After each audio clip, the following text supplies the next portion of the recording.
You can record your screen by two methods. One is using the inbuilt screen recorder, or you can use an external application. First, let's use the inbuilt screen recorder. It's called Xbox Game Bar. First, click on the Windows icon and go to the settings. Here, search for Xbox. Select Enable Xbox Game Bar. Now you can use the shortcut key Windows plus Alt plus R to start or stop recording. To go to more settings, press Windows plus G. Since I am recording right now, you won't be able to see it. So this is how your game bar would look like. You are fine to make necessary adjustments here. But there is one limitation for using Xbox Game Bar. You can only record one app at a time. Suppose if you are recording a game and decided to open a browser, soon the screen recording will stop.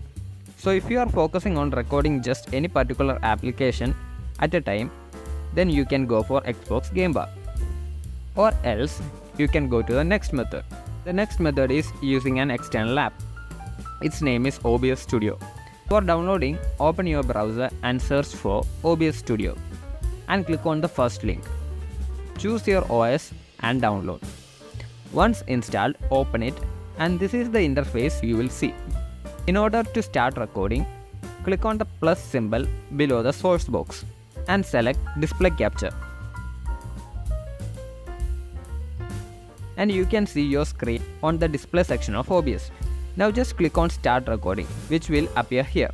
Since I am recording right now, I have the option to stop recording. And the best part of using OBS is that it is a fully free software. So you don't have to worry about having watermark on your video. So that is the two method by which you can screen record on your PC. And that's it for this video. If you want us to cover something next, let us know in the comments. Don't forget to like, share and subscribe. Thank you for watching.